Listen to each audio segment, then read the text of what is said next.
Assalamualaikum warahmatullahi wabarakatuh.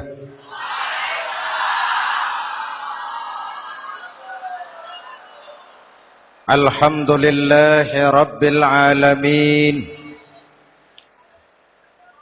Wassalatu wassalamu ala asyrafil mursalin Sayyidina wa maulana Muhammadin wa ala alihi wa sahbihi ajma'in, amma ba'du.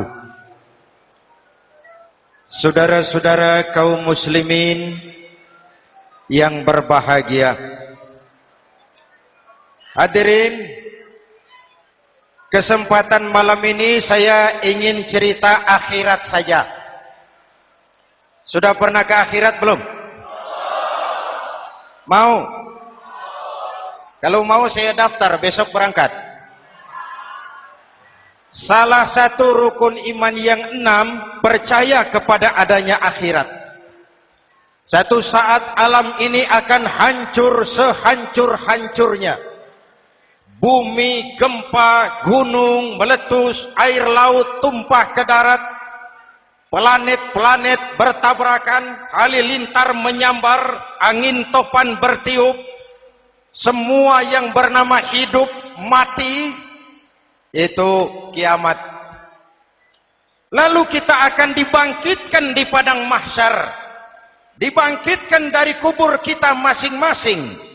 Dan subhanallah, pada saat bangkit dari kubur itu, keadaan muka kita ini menurut satu riwayat berubah menurut amalan kita masing-masing. Jangan heran nanti ada yang dibangkitkan dari kuburnya itu mukanya berubah jadi muka tikus. Hebat sekali, badannya badan manusia, tangannya tangan manusia, mukanya muka tikus. Sebab apa? Sebab waktu di dunia amalannya amalan tikus. Apa amalan tikus itu?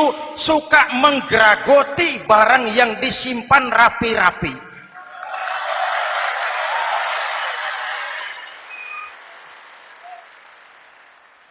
Itu nanti koruptor-koruptor yang menggeragoti uang rakyat.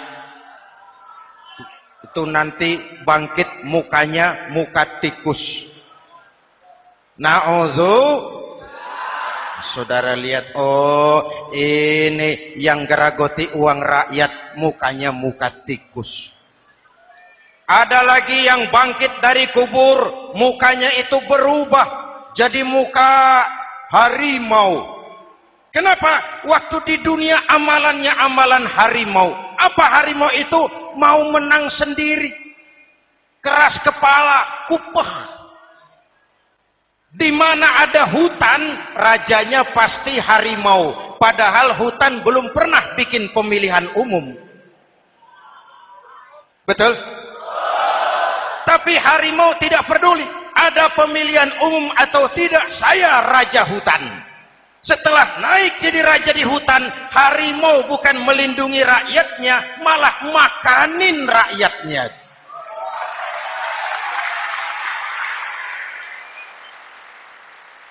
Orang-orang yang mau benar sendiri. Ada lagi yang bangkit dari kubur gagah, mukanya muka ketek. Sebab apa? Waktu di dunia amalannya amalan ketek. Apa ketek itu? Rakus, serakah, tamak. Coba, ketek itu kasih pisang, dimakan. Berikan lagi, pegang, berikan lagi, kakinya yang megang, temannya diberikan, masih dirampas juga, ketek. Serakah, kalau mental ketek masih gentayangan di republik ini, maka pemerataan cuman akan jadi dongeng. Kaum muslimin yang berbahagia, pada saat itu di akhirat nanti, setiap orang sibuk dengan urusannya sendiri-sendiri. Boleh jadi setiap kita lalu akan dimintakan pertanggungan jawab. Boleh jadi orang tua tidak sempat lagi mengingat anaknya. Saudara tidak lagi sempat memikirkan saudaranya. Tiap orang akan dimintakan pertanggungan jawab. Dalam kondisi seperti itu, Rasulullah mengajarkan sab'atun yudhilluhumullahu yawma la dhilla illa zilluh. Ada 7 golongan manusia yang di akhirat nanti akan langsung mendapat perlindungan dari Allah Subhanahu wa taala. Orang lain sibuk, dia tenang. Orang lain resah dan gelisah, dia ayem. Kenapa? Mendapat perlindungan dari Allah. Sebab ketika di dunia ia memberikan perlindungan kepada orang banyak. Siapa mereka? Mudah-mudahan kita termasuk salah satu di dalamnya. Mencari perlindungan Allah lebih-lebih dalam situasi sekarang ini. Pertama, imamun adil yang akan mendapat perlindungan langsung dari Allah adalah pemimpin yang adil. Sebab apa? Pemimpin yang adil melindungi banyak rakyat, maka pantas di akhirat dilindungi oleh Allah Subhanahu. Kita ini kan zon politikan. Kita ini makhluk yang tidak mungkin hidup sendiri-sendiri. Untuk melaksanakan hajat bersama, kita memerlukan pemimpin.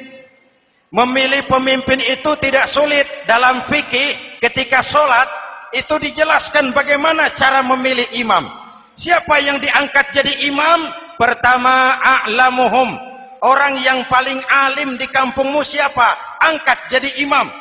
Yang paling alim, paling menguasai persoalan sehingga bisa membawa bangsa keluar dari kesulitan.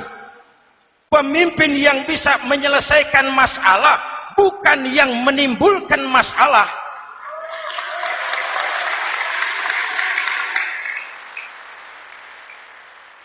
Apalagi kalau pemimpinnya jadi masalah, bagian dari masalah. Ini namanya pengurus jadi urusan.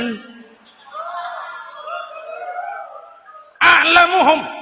Pak, di kampung saya ada 2 orang, alimnya sama. Yang mana yang jadi imam? Afsahuhum, yang lebih fasih lidahnya, yang paling pandai menyuarakan aspirasi rakyatnya, punya sense of crisis. Yang satu alim tapi pelo. Yang satu alim tidak pelo, yang tidak pelo jadi imam. Kenapa? Tidak sah orang fasih bermakmum kepada imam pelo. Pak, ini imam pelo, makmum pelo semua. Sah. Namanya kampung pelo. Aduh Pak, ini 2 orang alimnya sama, fasihnya sama. Yang mana yang jadi imam? Aktsaruhum sinnan, yang lebih tua umurnya, senioritas baru dihitung. Lahirnya bareng Pak. Yang mana yang jadi imam? Awaluhum hijratan, yang lebih dulu tinggal di situ, yang punya semangat nasionalisme yang tinggi, yang cinta kepada bangsa dan rakyatnya. Sudah ada imam, sudah, ayo azan. Apa azan itu? Proklamasi. Salat mau dimulai. Sudah azan? Sudah. Qobliyah 2 rakaat. Qobliyah. Apa qobliyah itu? Dulu ada namanya Panitia Persiapan Kemerdekaan Indonesia. Qobliyah. Sudah qobliyah? Sudah. Luruskan shaf. Atur barisan yang lurus. Rapatkan barisan. Apa ini? Bentuk pemerintahan yang kompak, bersih, berwibawa. Jangan sesama elit saling tawuran.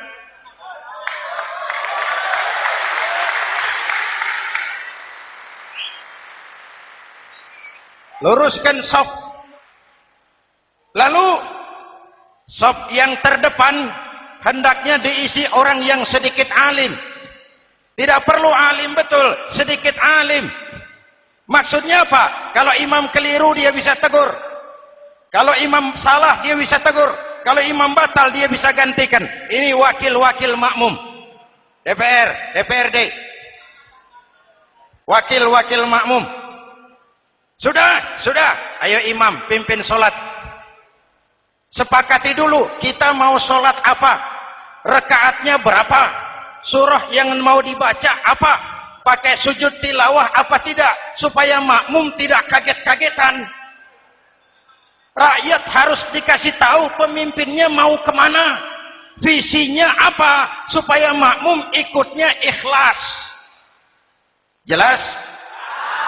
Hadirin yang saya hormati, kita memerlukan pemimpin yang adil, yang menaungi rakyatnya, sehingga dengan demikian nanti mereka akan dinaungi langsung oleh Allah Subhanahu. Mudah-mudahan Allah memberikan kepada kita rakyat dan bangsa Indonesia ini pemimpin yang adil. Saya yakin perjalanan waktu akan mengantarkan kita di mana orang-orang akan terbuka topengnya, sehingga akan jelas mana pembela rakyat, mana penyengsara rakyat.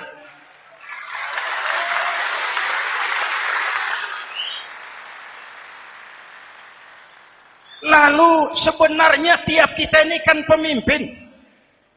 Pak Lurah pemimpin di kelurahannya, Pak Camat pemimpin di kecamatannya, kepala suami pemimpin di rumah tangganya, anak muda pemimpin bagi dirinya, dan setiap kita akan dimintakan pertanggungan jawab tentang apa yang kita pimpin.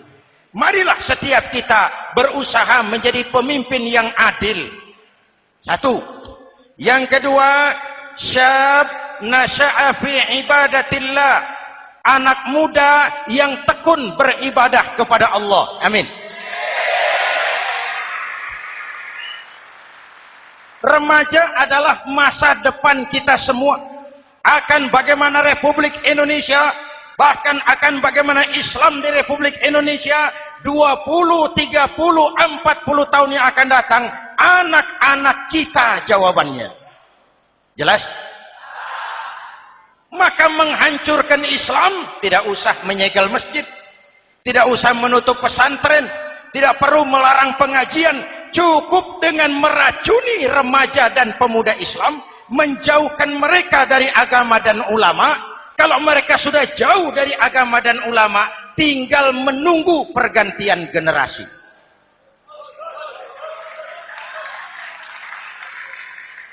Maaf, kalau yang sudah 60 tahun ke atas, itu saya anggap angkatan selamat. Generasi tanda seru. Insya Allah mantap akidahnya, tidak goyah imannya. Tapi yang 30 tahun ke bawah, adik-adik saya ini, the next generation, kalian yang jadi pilot project, remaja-remaja Islam, kalau mau jadi remaja dan pemuda modern, jangan dekat-dekat ke masjid kuno.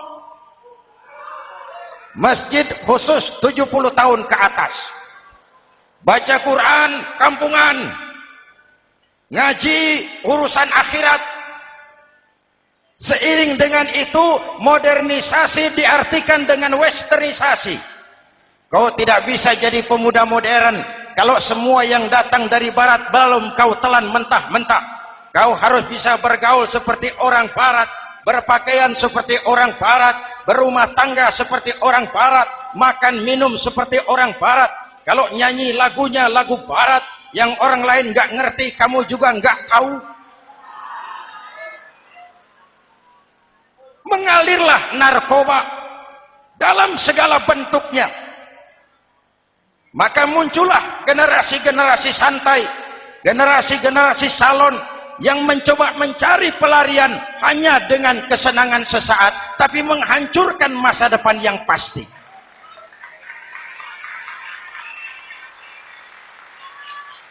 Maka mengalirlah free love, free sex, Samenleben, hidup bersama di luar nikah alias kumpul.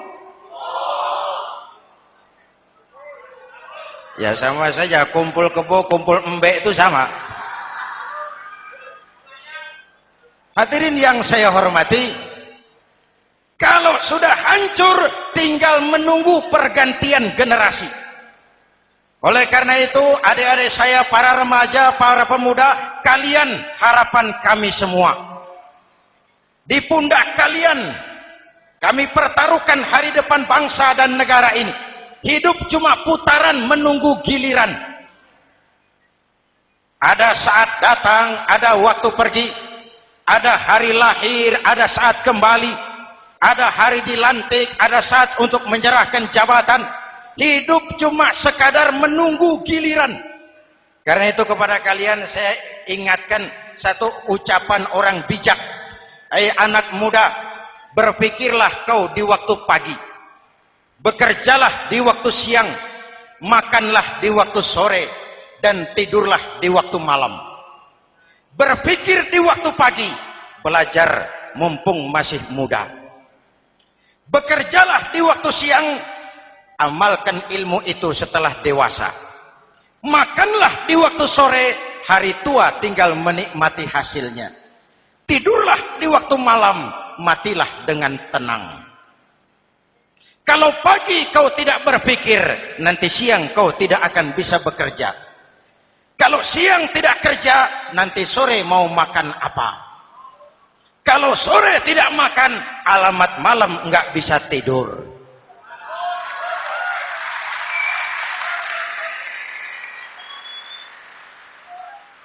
Kalau waktu remaja, waktu muda maunya santai-santai saja, dewasanya bingung. Kalau dewasanya bingung, hari tua terlunta-lunta. Kalau hari tua terlunta-lunta, matinya menteleng. Maka lebih baik makan singkong betulan daripada makan roti mimpi. Ayo, makan singkong betulan, makan roti mimpi, lebih bagus mana? Lebih bagus makan roti betulan. Kalau perlu, lebih baik sekolah sambil dagang koran, sekolah sambil parkir mobil, sekolah sambil semir sepatu, daripada petatang peteteng tanpa prospek hari depan yang ada artinya.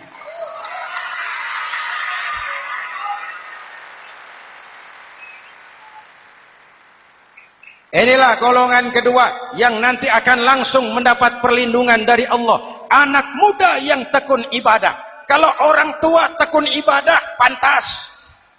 Orang tua rajin ibadah, tidak istimewa. Masya Allah Pak, itu orang tahajudnya hebat, wirid yasinnya mantap, puasanya luar biasa, zikirnya mantap. Umurnya berapa? 70. Wajar. Lalarwi sanjo. Sudah larut senja. Kalau 70 masih jadi preman, kapan tobatnya?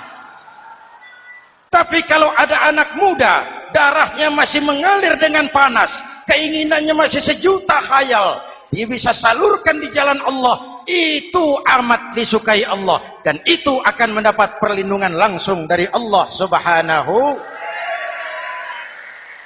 Hadirin kaum muslimin di seluruh tanah air yang saya cintai. Sekarang kita sampai kepada golongan ketiga.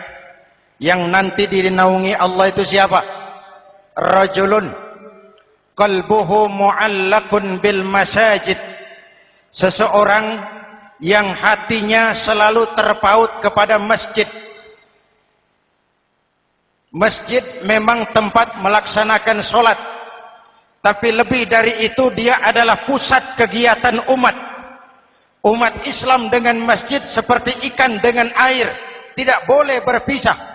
Sehingga ada hadis qudsi mengajarkan, inna buyuti fil ardil masajid wa inna zuwari fiha ummaruha. Rumahku di permukaan bumi adalah masjid. Orang-orang yang memakmurkan masjid adalah tamuku. Dari masjidlah terpancar semangat silaturahmi. Dan itu yang sangat kita perlukan sekarang. Di tengah-tengah kerentanan kita sebagai bangsa, masjid harus jadi lem perekat. Di sini siapapun yang datang mengucapkan assalamualaikum, betul?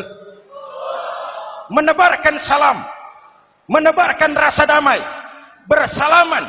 Kata Nabi, ma min muslimaini yaltaqiyani fayatasafahani illa ghafarallahu dzunubahuma.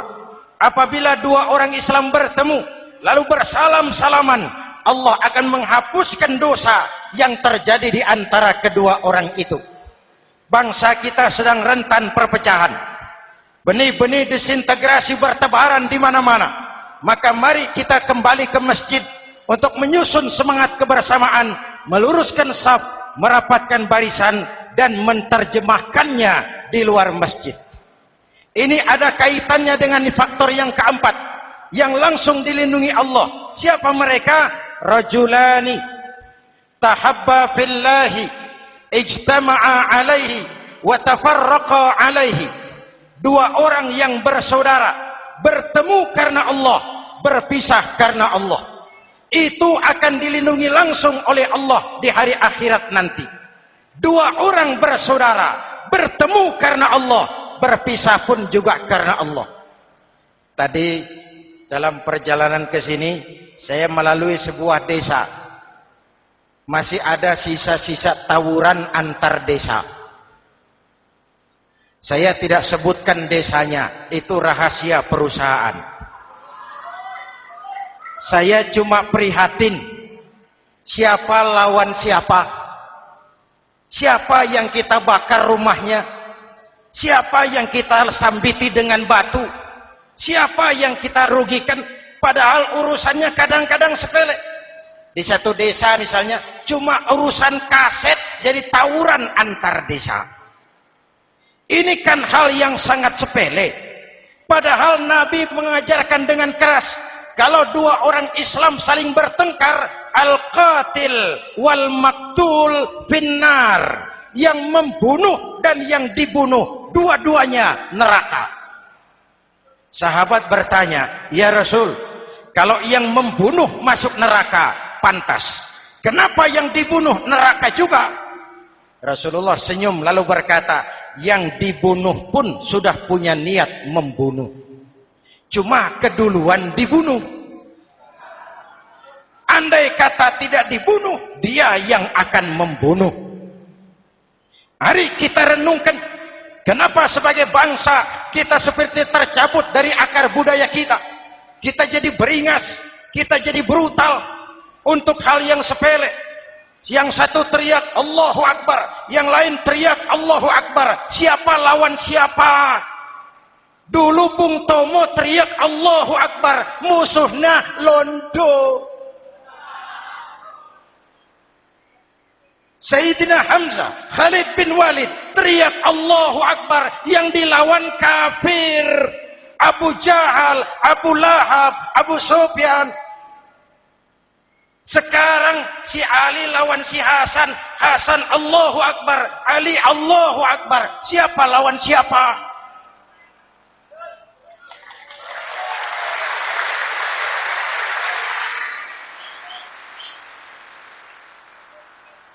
Kenapa kita jadi begitu mudah menggunakan nama Tuhan untuk melampiaskan ambisi pribadi? Kenapa Allahu Akbar yang begitu sakral kita lepas cuma untuk pelampiasan sebuah dendam? Dua orang yang bersaudara, bertemu karena Allah, berpisah karena Allah. Itu ukurannya. Kau di jalan Allah, kau saudaraku. Keluar dari jalan Allah, selesai persaudaraan sampai di sini.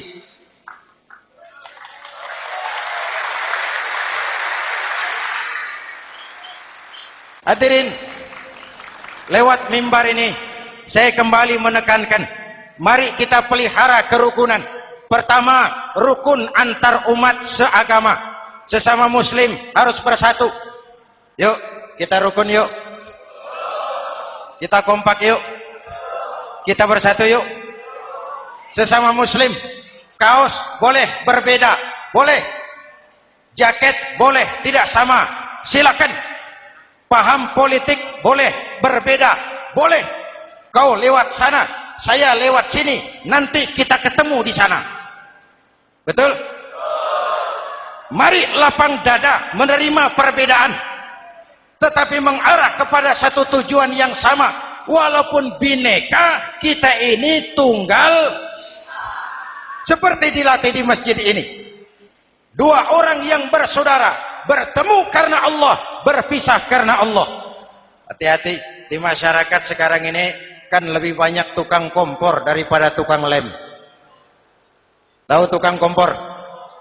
hangati sana, panasi sini, bakar sana, sulut sini, terbakar kita, dia lari tepuk tangan. Udah capek kita rakyat diobok-obok, udah capek kita rakyat dialamatkan, dijadikan address. Semua kalau pidato demi rakyat, untuk rakyat, buat rakyat, padahal nggak pernah kenal sama rakyat. Kita cuma jadi alamat. Mari kita kokohkan akar kebersamaan. Kita sama-sama anak Ibu Pertiwi. Di negeri ini kita dilahirkan. Air negeri ini yang kita minum. Udara negeri ini yang kita hirup. Kalian remaja, kalian pemuda, lebih bertanggung jawab karena kalian anak Ibu Pertiwi. Hadirin yang saya hormati, maka tetaplah jaga semangat kebersamaan. Ini yang keempat. Yang kelima, rajulun zakarallaha khalian fafadat ainahu. Seseorang yang mengingat Allah dalam kesunyian lalu berlinang air matanya. Tengah malam, dikala orang sedang tidur, dia bangun munajat. Gemersik tikar tersentuh tangan, laksana lambayan tangan malaikat maut datang hendak merenggut nyawa. Terbayang dosa yang pernah dia kerjakan, air mata berurai membasahi pipi tanpa terasa. Orang yang munajat semacam itu nanti langsung mendapat perlindungan dari Allah Subhanahu. Saya pernah baca hadis qudsi, merinding bulu kuduk saya mendengar hadis qudsi ini. Terbayang Indonesia saya, Indonesiaku, Indonesiamu, Indonesia kita semua. Apa kata Allah dalam hadis qudsi? Inni la ahammu bi'azabi ibadi. Kadang-kadang aku muak melihat tingkah laku manusia. Aku kepengen turunkan azab. Kalau azab turun di bumi, kita sudah merasakan banjir di mana-mana. Manado banjir, Sumatera Barat banjir, Jambi banjir, Bengkulu, tanah longsor di Purworejo, Cilacap banjir, Sukabumi gempa, Pandeglang gempa, ekonomi terpuruk, antar kampung tawuran, antar elit di atas tawuran.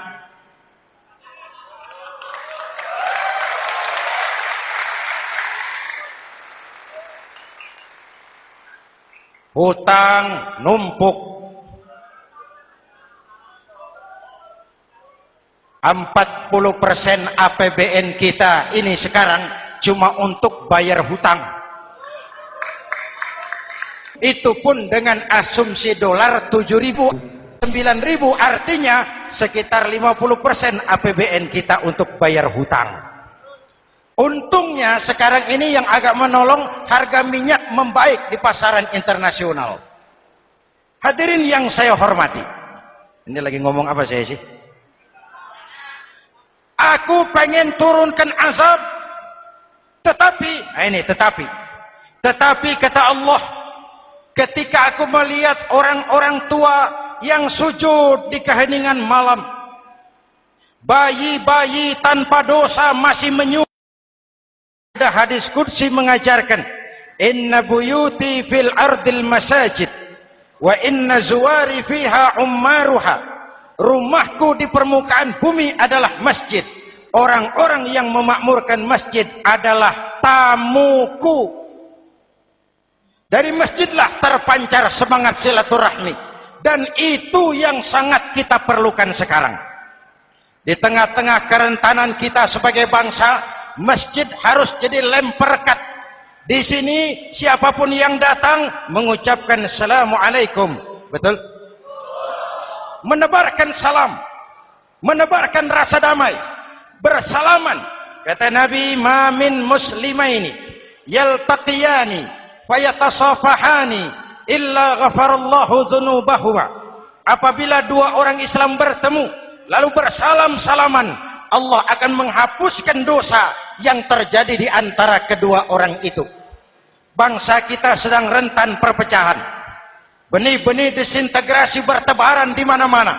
Maka mari kita kembali ke masjid untuk menyusun semangat kebersamaan, meluruskan saf, merapatkan barisan, dan menerjemahkannya di luar masjid. Ini ada kaitannya dengan faktor yang keempat, yang langsung dilindungi Allah. Siapa mereka? Rajulani tahabba fillahi ijtama'a alaihi wa tafarraqa alaihi. Dua orang yang bersaudara, bertemu karena Allah, berpisah karena Allah. Itu akan dilindungi langsung oleh Allah di hari akhirat nanti. Dua orang bersaudara, bertemu karena Allah, berpisah pun juga karena Allah. Tadi dalam perjalanan ke sini, saya melalui sebuah desa. Masih ada sisa-sisa tawuran antar desa. Saya tidak sebutkan desanya, itu rahasia perusahaan. Saya cuma prihatin, siapa lawan siapa, siapa yang kita bakar rumahnya, siapa yang kita sambiti dengan batu, siapa yang kita rugikan, padahal urusannya kadang-kadang sepele. Di satu desa misalnya, cuma urusan kaset jadi tawuran antar desa. Ini kan hal yang sangat sepele. Padahal Nabi mengajarkan dengan keras, kalau dua orang Islam saling bertengkar, al-qatil wal maktul finnar. Yang membunuh dan yang dibunuh, dua-duanya neraka.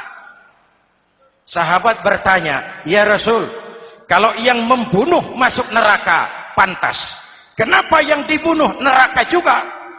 Rasulullah senyum lalu berkata, yang dibunuh pun sudah punya niat membunuh.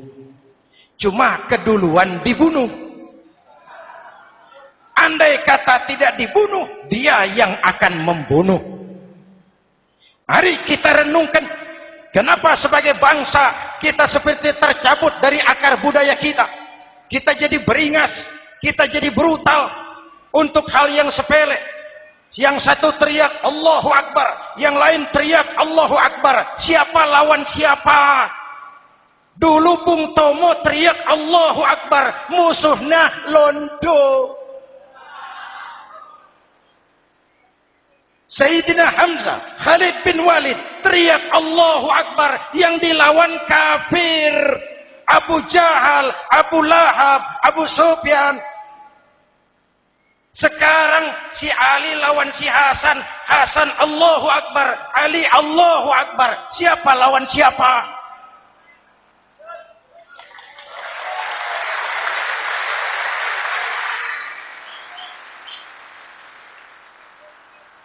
Kenapa kita jadi begitu mudah menggunakan nama Tuhan untuk melampiaskan ambisi pribadi? Kenapa Allahu Akbar yang begitu sakral kita lepas cuma untuk pelampiasan sebuah dendam? Dua orang yang bersaudara bertemu karena Allah, berpisah karena Allah. Itu ukurannya. Kau di jalan Allah, kau saudaraku. Keluar dari jalan Allah, selesai persaudaraan sampai di sini.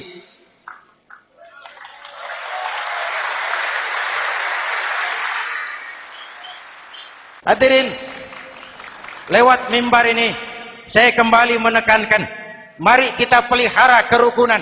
Pertama, rukun antar umat seagama. Sesama muslim harus bersatu. Yuk, kita rukun yuk. Kita kompak yuk. Kita bersatu yuk. Sesama muslim, kaos boleh berbeda, boleh. Jaket boleh tidak sama, silakan. Paham politik boleh berbeda, boleh. Kau lewat sana, saya lewat sini, nanti kita ketemu di sana. Betul? Mari lapang dada menerima perbedaan, tetapi mengarah kepada satu tujuan yang sama. Walaupun bineka, kita ini tunggal. Seperti dilatih di masjid ini. Dua orang yang bersaudara, bertemu karena Allah, berpisah karena Allah. Hati-hati, di masyarakat sekarang ini kan lebih banyak tukang kompor daripada tukang lem. Tahu tukang kompor? Hangati sana, panasi sini, bakar sana, sulut sini. Terbakar kita, dia lari tepuk tangan. Sudah capek kita rakyat diobok-obok. Udah capek kita rakyat dialamatkan, dijadikan address. Semua kalau pidato demi rakyat, untuk rakyat, buat rakyat, padahal nggak pernah kenal sama rakyat. Kita cuma jadi alamat. Mari kita kokohkan akar kebersamaan. Kita sama-sama anak Ibu Pertiwi. Di negeri ini kita dilahirkan. Air negeri ini yang kita minum. Udara negeri ini yang kita hirup. Kalian remaja, kalian pemuda, lebih bertanggung jawab karena kalian anak Ibu Pertiwi. Hadirin yang saya hormati, maka tetaplah jaga semangat kebersamaan. Ini yang keempat. Yang kelima, rajulun zakarallaha khalian fafadat ainahu. Seseorang yang mengingat Allah dalam kesunyian lalu berlinang air matanya. Tengah malam, dikala orang sedang tidur, dia bangun munajat. Gemersik tikar tersentuh tangan, laksana lambaian tangan malaikat maut datang hendak merenggut nyawa. Terbayang dosa yang pernah dia kerjakan, air mata berurai membasahi pipi tanpa terasa. Orang yang munajat semacam itu nanti langsung mendapat perlindungan dari Allah Subhanahu. Saya pernah baca hadis qudsi, merinding bulu kuduk saya mendengar hadis qudsi ini. Terbayang Indonesia saya, Indonesiaku, Indonesiamu, Indonesia kita semua. Apa kata Allah dalam hadis qudsi? Inni la ahammu bi'azabi ibadi. Kadang-kadang aku muak melihat tingkah laku manusia. Aku kepengen turunkan azab. Kalau azab turun di bumi, kita sudah merasakan banjir di mana-mana. Manado banjir, Sumatera Barat banjir, Jambi banjir, Bengkulu, tanah longsor di Purworejo, Cilacap banjir, Sukabumi gempa, Pandeglang gempa, ekonomi terpuruk, antar kampung tawuran, antar elit di atas tawuran.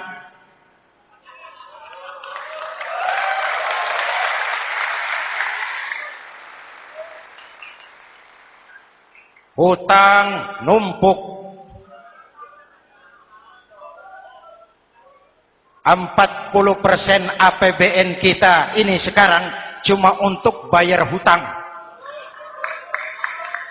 Itu pun dengan asumsi dolar 7.000, 9.000, artinya sekitar 50% APBN kita untuk bayar hutang. Untungnya sekarang ini yang agak menolong, harga minyak membaik di pasaran internasional. Hadirin yang saya hormati, ini lagi ngomong apa saya sih? Aku pengen turunkan azab, tetapi kata Allah, ketika aku melihat orang-orang tua yang sujud di keheningan malam, bayi-bayi tanpa dosa masih menyusu, binatang ternak melata mencari makan, murkaku surut, azab aku tarik kembali. Ayo renungkan hadis ini. Allah mau marah nggak jadi, azab ditarik, kesulitan diangkat, pertolongan datang, ada yang meredam murka Allah. Allah mau marah nggak jadi. Kenapa? Orang-orang tua yang tengah malam sujud sambil berlinang air mata, itu yang meredam murka Allah. Yang ikhlas menangis kepada Allah, bukan menangis berdasarkan pesanan. Ini kan sekarang apa yang nggak bisa dipesan? Istighosah pesanan, demo pesanan, 10.000 berangkat. Ngerti apa enggak urusan soal lain.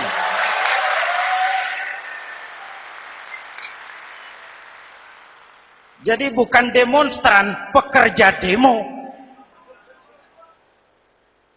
Orang tua yang ikhlas nangis kepada Allah di keheningan malam, kita hutang jasa kepada orang-orang tua yang ikhlas seperti itu. Itu yang menjaga keselamatan bangsa. Allah mau murka nggak jadi. sepanjang masih banyak orang-orang tua yang sujud di tengah malam. Amin. Yang kedua, bayi tanpa dosa masih menyusu. Tanpa dosa. Binatang melata mencari makan. Sekarang bagaimana kesulitan, gak mau panjang. Mengamalkan hadisnya terbalik. Yang disuruh itu orang tua tengah malam sujud. Bayi tanpa dosa nyusu. Sekarang ini orang tua tengah malam nyusu. Bayi tanpa dosa dibuang ke tempat sampah. Akibat pergaulan bebas, bayi tanpa dosa dibuang ke tempat sampah. Orang tua tengah malam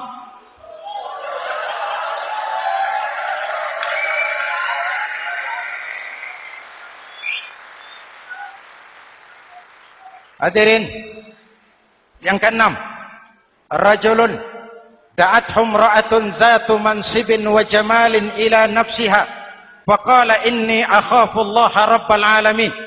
Orang yang bermoral dibujuk rayu oleh perempuan cantik, lalu dia berkata, maaf, saya takut kepada Allah. Orang bermoral yang merasakan kehadiran Allah dekat dalam hidup. Umpama waktu puasa, saudara sholat zuhur. Sebelum sholat saudara berwudu. Ketika berkemur saudara korupsi. Sedikit airnya saudara minum. Jangankan polisi, teman wudu sebelah pun tidak tahu kalau waktu berkemur saudara korupsi. Kenapa kita tidak mau melakukan? Ada rasa malu kepada Allah. Ini yang perlu kita tumbuh kembangkan. Rasa malu kepada Allah subhanahu wa ta'ala. Yang ketujuh, rajulun tasaddaqa bi sadaqatin fa akhfaha. Orang yang bersedekah lalu disembunyikan sehingga tangan kiri tidak tahu apa yang diberikan oleh tangan kanan. Orang yang punya kepedulian tinggi tetapi ikhlas menolong yatim, membantu sesama dalam rangka menegakkan masyarakat yang adil dan makmur. Mari kita mohon kepada Allah, semoga kita semua senantiasa dalam perlindungannya di dunia ini dan lebih-lebih di akhirat nanti. Al-Fatihah. A'udzubillahi minasyaitonir rajim. Shiratal ladzina an'amta 'alaihim ghairil maghdubi 'alaihim waladdallin. Amin. Bismillahirrahmanirrahim. Alhamdulillahirabbil alamin. Allahumma shalli ala Muhammad wa ala alihi wa sahbihi ajma'in. Rabbana taqabbal minna salatana wa siyamana wa qiyamana wa takhashu'ana wa ta'abbudana wa tammim taksirana ya arhamar rahimin. Allahumma ja'alna minas su'ada'il makbulin wa la taj'alna minal ashqiya'il mardudin. Rabbana zalamna anfusana wa illam taghfir lana wa tarhamna lanakunanna minal khasirin. Afdalu ma qultuhu ana wan nabiyyuna min qabli. La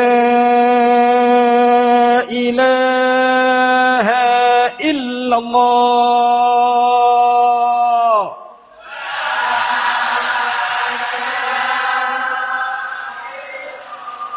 La ilaha illallah.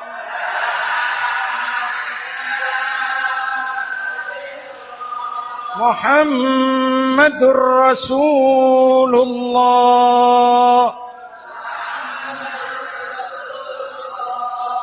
Kalimatu haqqin 'alaiha nahya wa 'alaiha namut wa 'alaiha nubashir insyaallah minal aminin wa akhiru da'wana alhamdulillahi rabbil alamin. Assalamualaikum warahmatullahi wabarakatuh.